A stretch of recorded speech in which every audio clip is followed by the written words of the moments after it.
Well, it's official. My PP is closing. It's shriveling up, it's shutting down.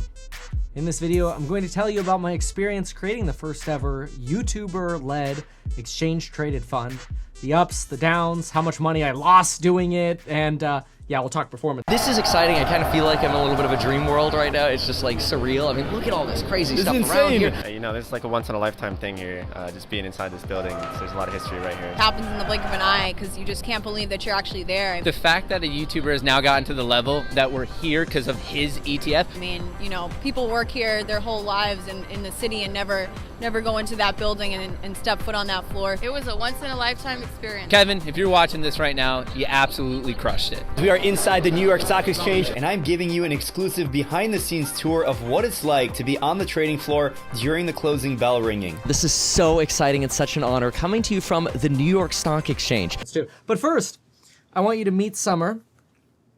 Hey, Summer! This is Summer. This is our miracle baby.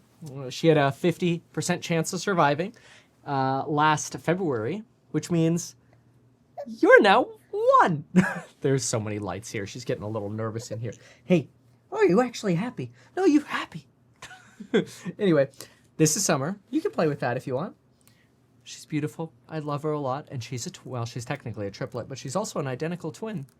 So we'll see. Maybe we'll bring in her identical towards the end of the video, depending on how she handles, if you will. Oh, okay. You're gonna. All right. Anyway, let's get into the video while Summer does Summer things. So first, I want to start with why. Why did I want to make an ETF? Frankly, it's because I didn't want to launch a meme coin. I really wanted to create something that would last and had a legacy. You know, not something that was like some pump and dump. In fact, you can't even pump and dump an ETF. Like, just so you know, an ETF is just a basket of stocks you pick, and the value of that ETF is defined by the value of the underlying stocks, right? So it's like if you're 10% Apple and Apple goes up 10%, your ETF goes up 1%, right? Because it's part of this pie. So there's no like pumping and dumping an ETF. You can't rug pull an ETF.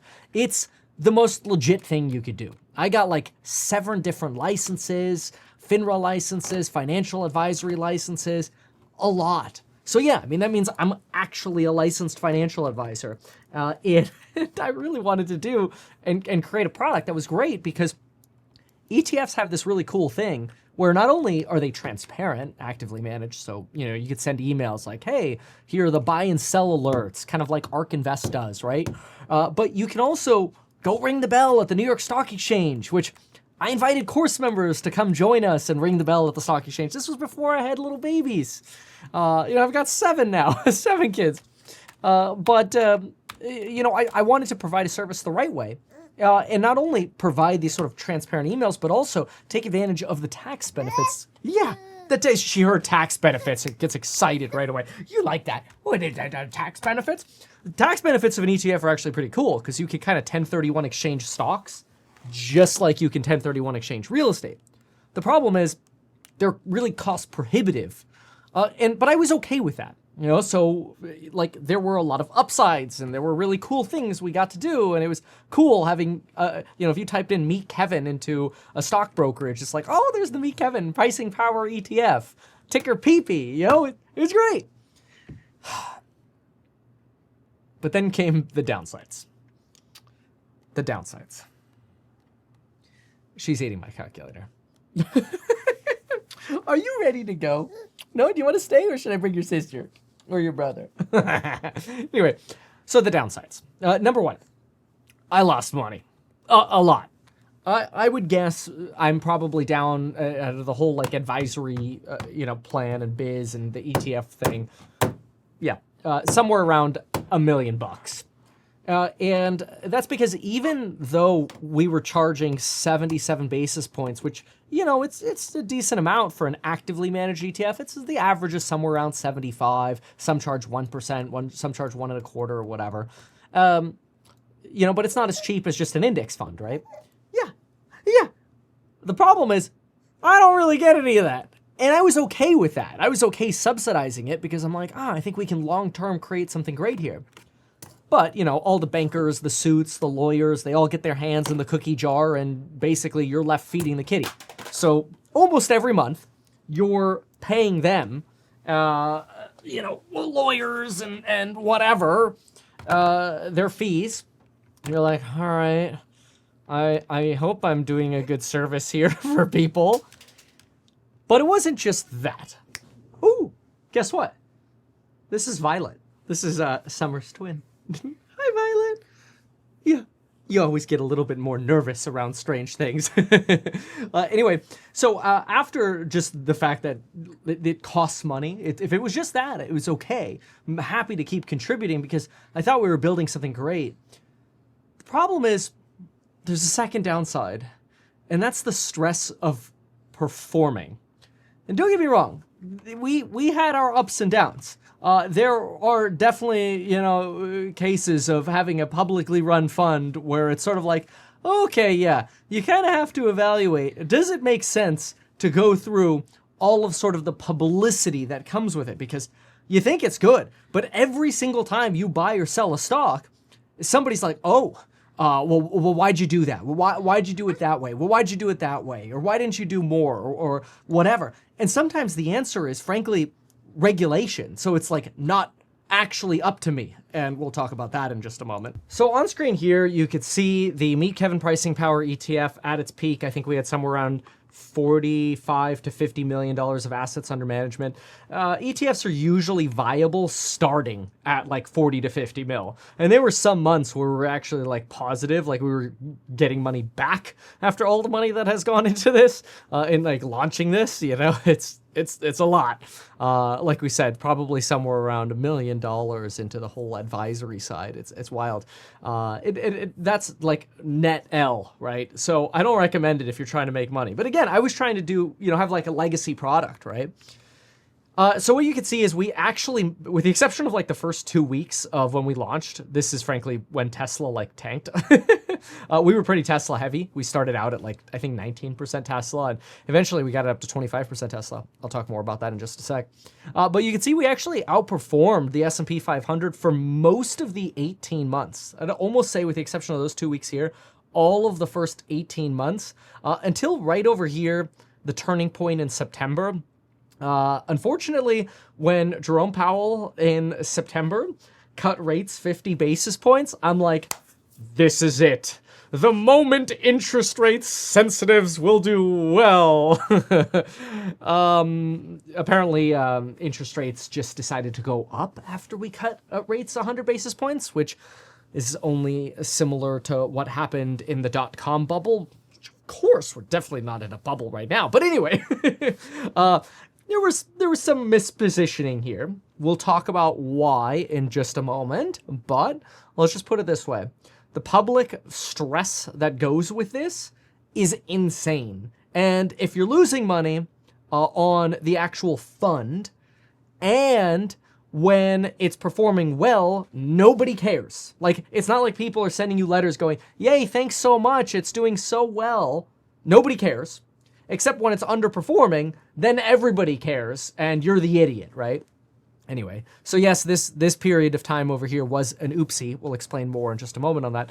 But these are serious downsides, right? So it's very, very expensive. The stress of performing is max. In addition to that, it robs you of other things that you could be doing that you know make money.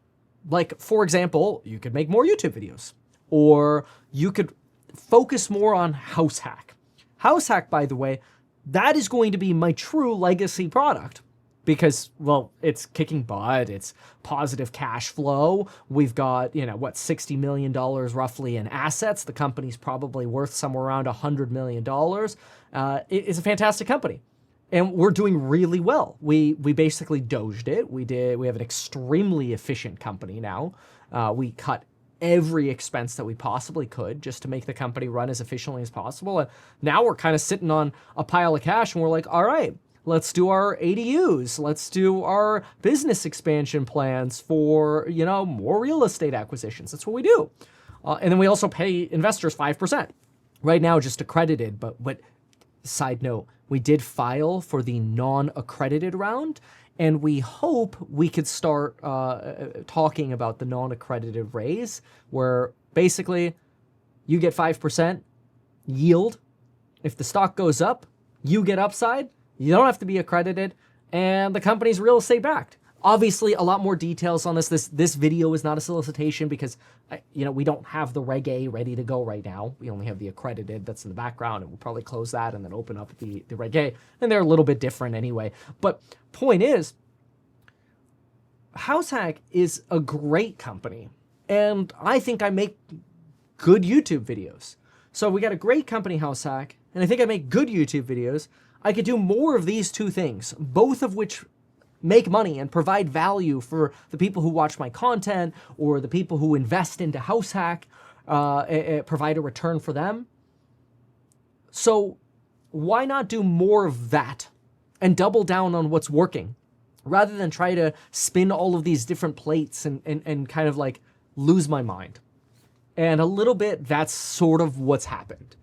And so this aligns with not only why I was absent over the last, frankly, 4 days here, but it aligns with a course announcement that I made.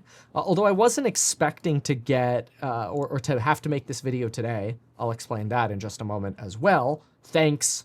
Anyway, more on that in just a moment. But I actually just made this big announcement, and I thought you would see it too because it really aligns with this announcement. And so this is like, if you're looking for an entrepreneurial lesson in this is a good one to pay attention to. You ready for this? All right, here it is. So, hey everyone, me Kevin here. I listen to your feedback. You may not know, but I pay attention to the problems and I value your feedback. The hard part is action, and that's what happens now. And so I made a list basically of what I call Kevin's crap.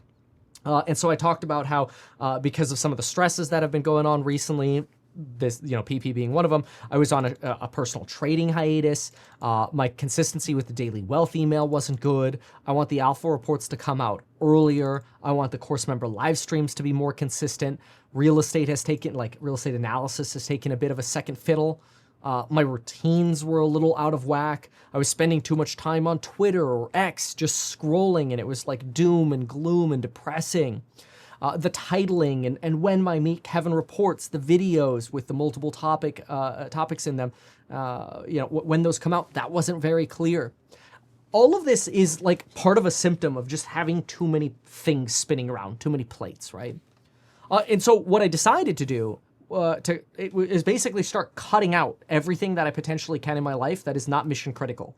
And in this case, that is mission critical to YouTube, mission critical to the family, and mission critical to HouseHack. That's it.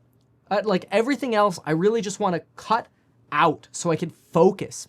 And so in honor of the people who've joined the courses, we're now upgrading the courses to where we're actually going to do daily live streams. So not just when the market is open, but this is going to include weekends and holidays. And you could read this all on screen here. This is 4K, so just open it up and you can zoom it. I'm not going to read you all of this. But we'll do daily live streams beginning at 5:10 a.m. Pacific through 6:45 a.m. It's basically the public market open live stream, except with course members. And we go into even more detail, fundamental analysis, real estate analysis, economic analysis, news reactions, whatever. I'll do my Meet Kevin reports at 9 a.m. every single day. I turned on notifications for Discord, so the course member Discord, instead of notifications for Twitter, X, right? I can't stand that.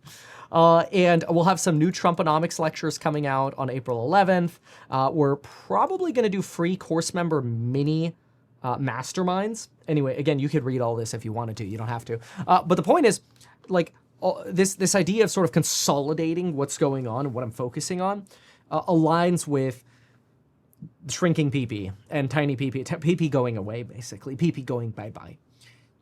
And so as a result, we're doing a coupon code, called Tiny PP. So if you actually want my buy-sell alerts for trades that I'm making or investments that I'm looking at or analysis that I'm doing, use coupon code Tiny PP. Get lifetime access to all of those course member live streams, market open live streams, fundamental analysis, trade alerts, everything in there. Most popular course right now is Trumponomics by far. We've got new lectures coming out in April. They're going to be amazing. This now brings up the next problem, which is having a boss. So we used an ETF company. Even though we're a financial advisory firm, we used an ETF company to help us build out this ETF. And there are a few things to know. The most popular ETFs today are just called thematic ETFs. So they're kind of like, oh yeah, 2x leverage Tesla or yield producing Tesla, whatever. Like active portfolio management isn't that popular in active ETFs because it's much more interesting to do like 2x MicroStrategy. And those ETFs do a lot better. They get a lot more money and they actually make money. Even though they're not like helping someone with a portfolio, they give you what they promise, I suppose, some sort of leveraged return or specific strategy or theme. But if you're going to make your own active ETF, you're probably going to hire an ETF company to help you put it all together. It's kind of like hiring a real estate agent to get escrow and title and all the lawyers and bankers and everyone involved. The problem is you're stuck with problems that come with that. You're stuck with delays in order execution, disputes over rules, and unnecessary complications. Couple examples. Legit happened. It really pissed me off. You put in an order at $840 to sell a stock. They don't end up putting it through until it's $790. I'm like, bro, what the hell? Stuff like that drove me nuts. Another example. The premise of the ETF was that it was going to be heavy Tesla. And so I purposefully kept buying when ETF was when Tesla was falling, so that way we would use more of our cash and increase our exposure to Tesla. Well, then Tesla started running, and I get an email from the company, and they're like, oh, Tesla's not allowed to be more than 25%. And I'm like, bullshit. I created this ETF because I read the rule. It's right here. Here's the IRC market appreciation test. If the stock goes up because of market appreciation, you don't have to be under 25%. In other words, if you're at 25%, it could, as a non-diversified ETF, blah, blah, blah, you don't need to know all that stuff. Basically, if it market appreciates over 25%, it's okay, and because nobody's going to force you to sell it. But I got forced to sell it anyway. So it's sort of like we went from being a number 1 or number 2 Tesla exposure ETF to being forced to sort of rebrand, which is really annoying because then you have to kind of re-strategize. But when you re-strategize, you could make a mistake. And unfortunately, that's partly what happened. I'm not blaming anyone. I'm saying, like, it sucks. Like, the circumstances of what happened sucks. And it's frustrating because some of those things are out of my control. Imagine you hitting the sell button and then, you're relying on somebody else and then they're out for lunch and they don't see your email until way late. Or imagine, your stock, like, I don't know, you buy Palantir and then it's running and then somebody calls you and says you have to sell it. And you're like, no, like the run is just getting started. Sorry, bro. It's like, that's bullcrap. So all of a sudden, this didn't actually feel like it was my ETF anymore. It was actually just somebody else's ETF. And I was just sort of like the marketing face of it. And I'm like, well, this is bullcrap because you're just making me look bad. And in doing so, I'm not fulfilling the mission of what our goal was for people. So this was very, very frustrating. What's also very frustrating is yesterday I made the decision to pack up the PP, which honestly came hard. Like, I kind of think it's fun to talk about PP, but it's just gonna have to live on as a memory, I suppose. And it'll be a good memory. It's a good experience, it's a life experience. I learned a lot. But compliance is not necessarily where you want to live your life, put it that way. But yeah, I mean, so I made this decision yesterday, and then with 2 hours notice today, I get a heads up that, well, by the way, we're going to post a notice, and I didn't see the email until all of a sudden I started getting messages of people like, PP's closing? Why didn't you tell us? And I'm like, bro, y'all seriously? Didn't email me and say hey, let's work together on posting a YouTube video or posting a press release or explaining what's happening. Instead, you just, okay, we filed it. Again, it's fine. Let bygones be bygones. Move on. I'm not mentioning anybody by name here. It's just frustrating. There are things that are frustrating, and it's just because I think, frankly, you're dealing with a lot of, and this is no shade on bankers and lawyers, but I don't know. There's obviously some kind of major disconnect between how a fund manager wants to operate and then bankers and lawyers who need their fees. Sorry. I'm just frustrated because I was really excited about this. And that's why I was willing to sink, 7 figures into this challenge. And I don't want to come across as saying it's someone else's fault. I blame myself. But I will say I learned a lot. I know when to trust the system, when not to trust the system. I learned a lot about how it works, where the problems are, where the upsides are, where the downsides are. So if anybody ever needed a consulting on what to do and what not to do, I feel like I spent $1 million on the best Wall Street education you could get. And I'll tell you, I don't know if it was worth it. I don't know, because it's so frustrating. So anyway,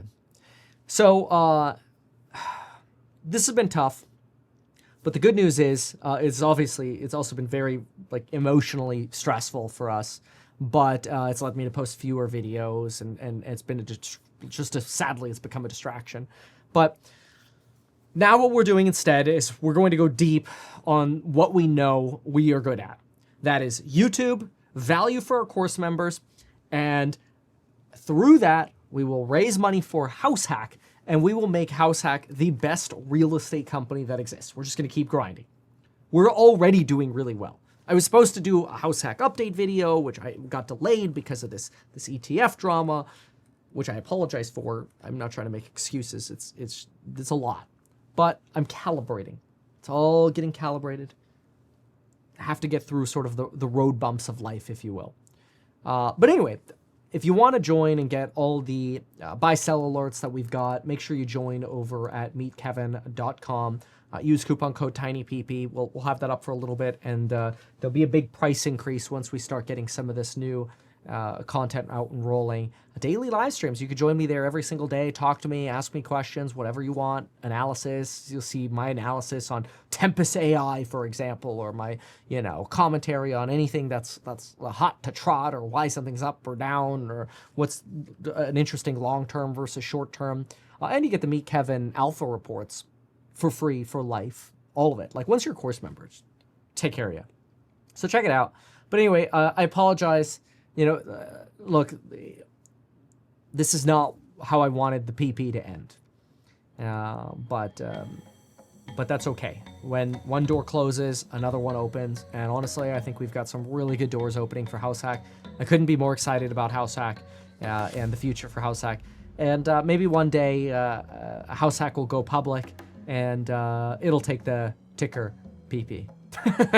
Or a different one. I don't know. It doesn't have to be that. I'm kidding. But it does feel sad to see my ticker, to see my PP go away. Why not advertise these things that you told us here? I feel like nobody else knows about this. We'll try a little advertising and see how it goes. Congratulations, man. You have done so much. People love you. People look up to you. Kevin Paffrath there, financial analyst and YouTuber. Meet Kevin. Always great to get your take.